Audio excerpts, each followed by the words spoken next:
Alam niyo ba yung word na AI slap? Naniniwala ba kayo doon sa AI slap na yun? Do you see it? Do you feel it? Do you hear it? If you smell You dealt it. Kaya nga nila yan. To be honest, ako ayoko yung word na AI slap. AI slap. Ganun. Actually, ayoko yung salitang slap. Nababastasan ako eh. Yung my innocent ears. Hindi gusto ng ng innocent mind ko. masyadong yung malinis slap. na, yung malinis Masyadong mabasa. na pag Grabe. ayoko. Malansa. Mabasa yung slap. Pala kayo dyan. Mapanghi. Ako nakikinig lang ako ngayon dito. Recently kasi, si NVIDIA, officially in-unveil nila yung DLSS 5 nila. So, nangyari to sa GTC 2026. Unlike nung previous iteration nila, yung new version ngayon, gumagamit sila ng bagong feature, which is yung generative AI to completely rework in-game visuals. Point daw kasi nito, it aims to bridge the gap between real-time rendering and photorealism.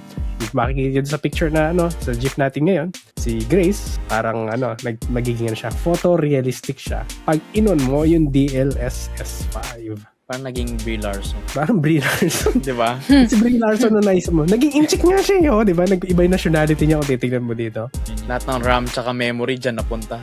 According nga lang sa CEO ng NVIDIA na si Jensen Huang, yung may jacket na Wolverine, yung DLSS 5 daw is the chat GPT moment for graphics. Do you agree? I mean, if yung minimension niya yung GPT for graphics yung parang downfall ng humanity dahil gumagamit na tayo ng AI, I think I agree with him. Kung gano'n, mas okay pa yun eh. Is it worth it na tong feature na to? Para sa akin, big no talaga. Naglalaro ka ng Tourette Girls, no? Inom yung DLSS 5, mag-iiba itsura niya. Magiging realistic siya. Naglalaro ka ng fake. Ayaw ko. Kasi para sa akin, malaking bagay sa akin yung art style ng game. Yun nga, nakatanggap siya ng parang immediate and overwhelming criticism lalo sa mga gamers tsaka sa mga artists. Many users kinumpare nila yung showcase na to, low quality AI slap or TikTok filters. Yung I think pinakamalaki. Wala siyang TikTok mga filters. Nilagay lang sa video game. Then, sabi din nila, ninonote nila yung mga character faces na were significantly altered. Kasi yung iba, siya, lumaki yung labi, nag-iba yung skin tone, nagkaroon ng makeup, and then sa mga AI stuff is parang meron siyang parang nandun ka sa uncanny valley. So, bumukha silang parang humanoid na or... Totoo, pero alam mong hindi totoo. Meron ako nakita na parang na-generate ng DLSS 5. Yung original picture, may anino siya dito. Parang may... ginawa? Tapos nung na-generate siya, parang nagkaroon siya ng extended na nose strip. Imbis na anino. Yung shading no nose. May mga collision na hindi tama. Mukha siyang yung mga AI fake commercials. Kung sana may enhance lang yung mga background ng konti. Pero wag dun sa extent na pero wag yung characters. Parang ganun. Okay pa kung medyo background, mo pa yun. Kasi di ba kung background lang, mga ganun.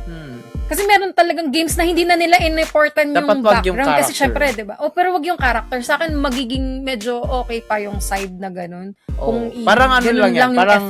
Parang diba? Ginagawa ng UFO table, di ba? Realistic yung effects, yung background. Pero yung character nandun pa rin. Exactly. Dapat sa ganun na lang yung niya. Totoo. Yun na sana yung enhance. Wag yung mismong mga ng characters and all. Mga minor na bagay lang sana yung enhance. Na dapat talagang enhance. Parang yun. Sabi nga ng mga critics, ina-argue nila yung technology daw na niyayasify daw yung mga game characters. Ine-erase yung parang yung mga handcrafted na artistic direction, like yung na-mention mo kanina. Then additional information, during the live demo nito, yung NVIDIA reportedly used dual RTX 5090 GPUs. 5090. Dalawa ang ginamit nila. Dalawa pa yung ginamit. Hindi gastos ng alam. Isang graphics card nila is dedicated siya dun sa DLSS 5 neural model. Nagre-raise pa rin siya ng major concern na kailangan ba ng malakas na computer na to para dun sa gine-generate nito. Dalawang 5090 or isang dedicated na 5090 para lang bumukha siyang... Para lang sa DLSS. Magkano na ngayon yung presyo niyan? Isa pang usapan yun. Oo.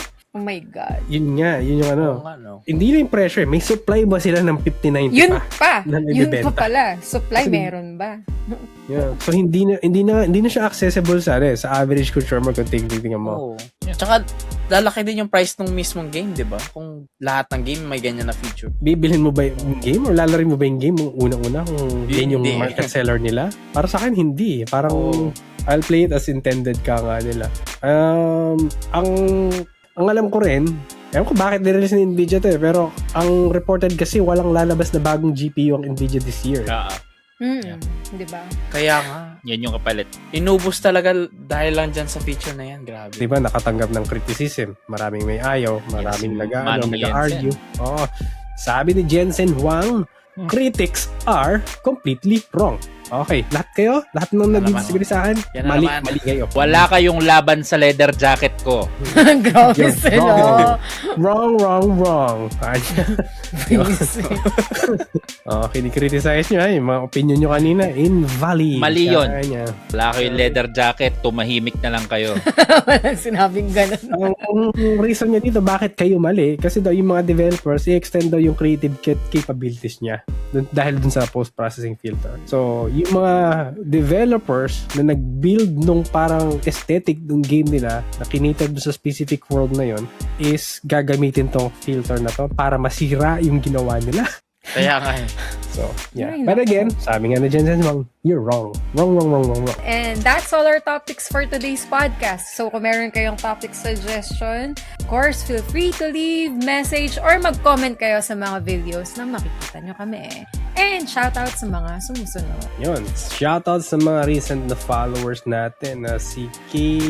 Sirdel13, Nanski, Ramin Boy 009, si RM Gabe, Revo Radio Live. And then sa mga chatters natin, si Mushroom Mito or si JGM Shadow Games, Avian Times 2, and Reconnecting PH, si Daddy Bro G, naban mo na ba si Shell? Wow.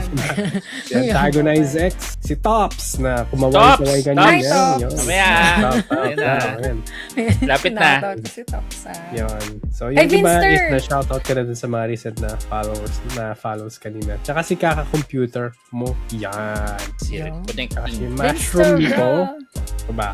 So, yun. If may na-miss man ako, ayun pala. Si Shisharong Bulaklak. Yun. Ay, oo, siya yung kanina na una. Shisharong Bulaklak. And ayun na, if you'd like to support us, you can follow, like, subscribe, mag-like kayo ng mga contents, mag-share, and mag-comment sa mga contents na nagustuhan ninyo.